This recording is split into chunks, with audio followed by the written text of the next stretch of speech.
Crank Power is a noob, man. My goodness, Cranky. Watch this video, it's meant for you. Welcome guys, welcome back to World Gaming, and this is actually a very requested video. So I've been playing FIFA since January this year. I started playing FIFA 21 and I kind of mastered the game last season. My highest rating was 1650 and I was in division 4, but that's the highest I could get actually.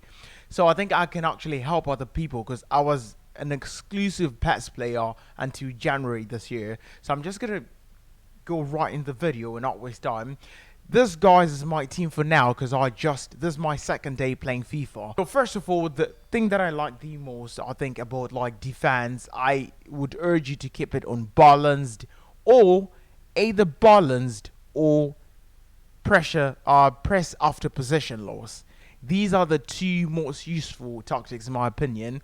If your player is pressing too much, if your player's AI are pressing too much as if they are using gegenpress, if it were PES, I would urge you to pause the game and switch to press after possession loss because they're probably using this tactic. This tactic makes AI automatically press, but if you're not really good at defending, it might cost you because your AI is going to press a lot, defenders are going to break the defensive line a lot, and you might easily get beat by through balls or long balls or wing play.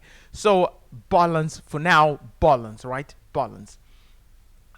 Depth, I would say leave it at 50. Width, leave it at 50 because width is very important. If you make your width narrow, you get beat because on FIFA, wing play is very, very intense.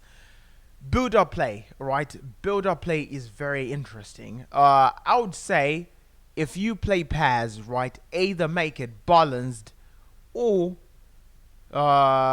balanced or just put it on long ball.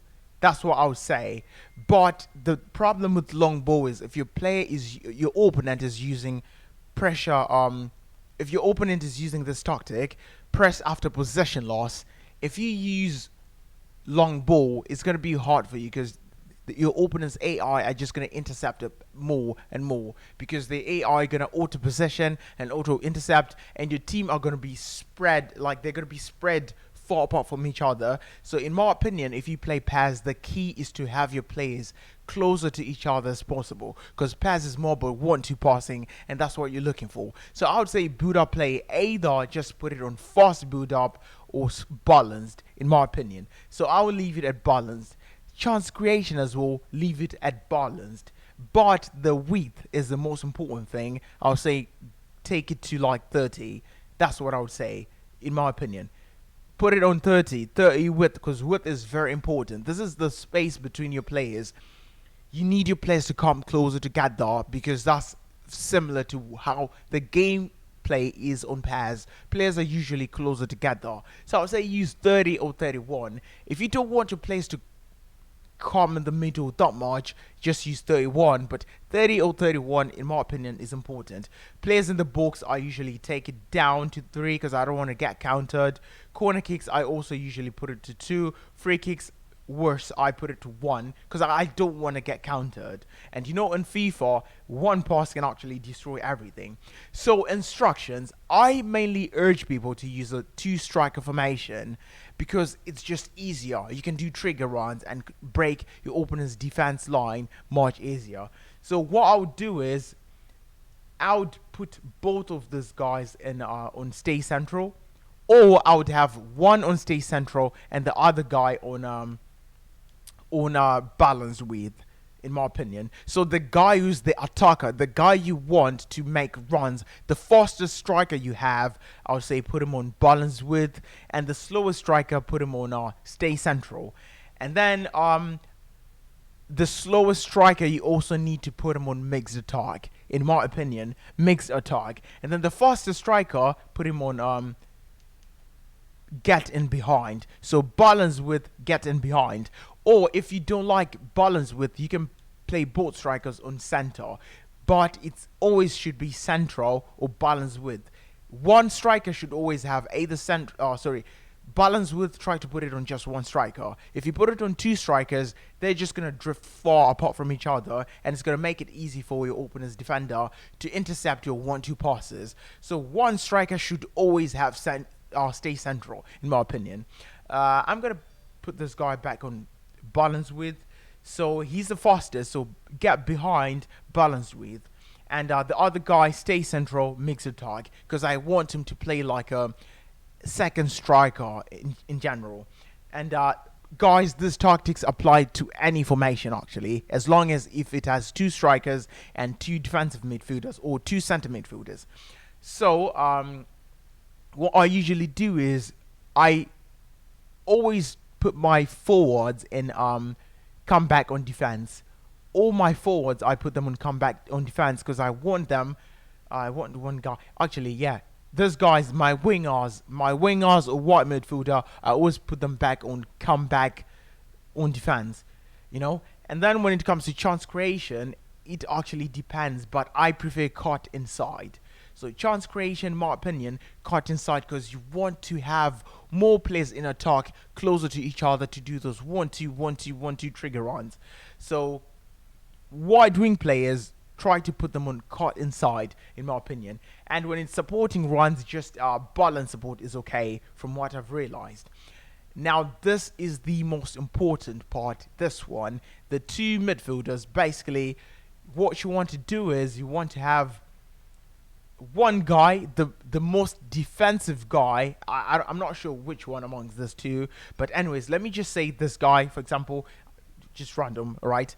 But I'm not sure about those two players, guys. I'm sorry. My team, I haven't played much of the game, so I still have a bad team. Alright, so the most defensive player, first of all, cover center. Cover center is very important. Cover center with both of them. And second of all, the most defensive midfielder, or the slowest actually, put him on drop in between defenders. So drop between defenders. So basically what drop between defenders does is it makes this guy the fifth defender. He basically drops in between Smalling and grey zone. So he plays like a in between defender. So it looks like you have 5 defenders, and this helps clamp down on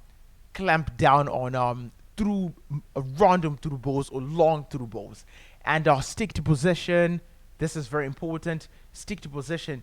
Both of these guys should have stick to position. And when it comes to this guy, I would say either put get forward. I would say put get forward or leave him on balance attack. And defensive behavior, cut passing lanes.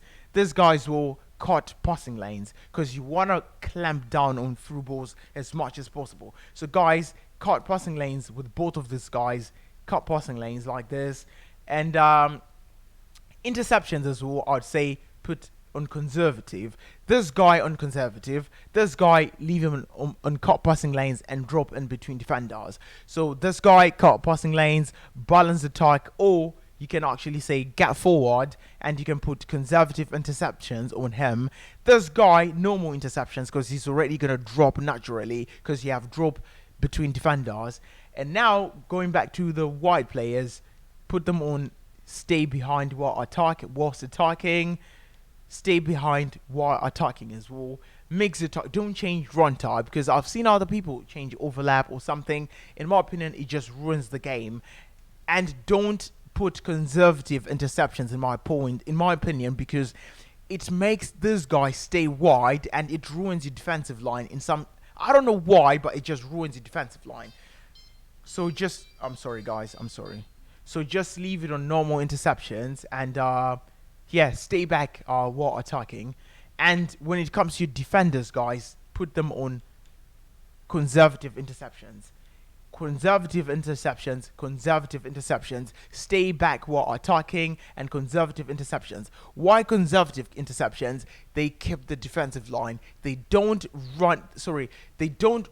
rush to make interceptions, so basically they don't break the defensive line. They stay as a defensive line and they kind of contain through balls much easier. And it also gives you the ability to time challenges because the defenders are going to stay intact, stay in the position. They're not going to automatically drift forward to cut passes or whatever. They're just going to stay as a solid defensive line.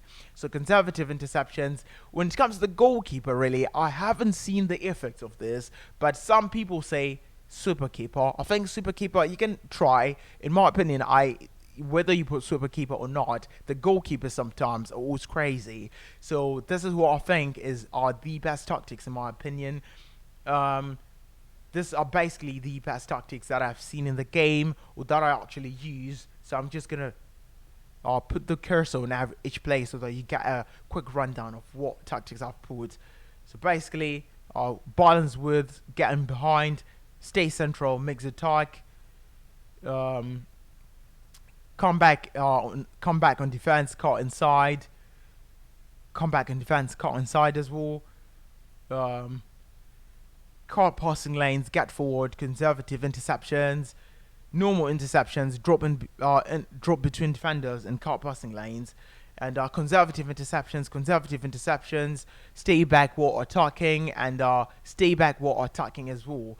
And goalkeeper, maybe super keeper or maybe not. It just, in my opinion, that really doesn't matter. Anyways, so basically these are the defensive instructions. If your opponent is playing as if they have a gegenpress, guys, always switch to press after possession loss, because people on FIFA spam this tactic because it makes defending easier. The AI auto wins challenges in most of the cases, but I think balance is always a safe bait because you don't get countered much. It's just balance in general. So that's it for the quick tutorial, guys. This tutorial is going to help you if you want to switch from PES to FIFA. Hopefully you're going to find this helpful.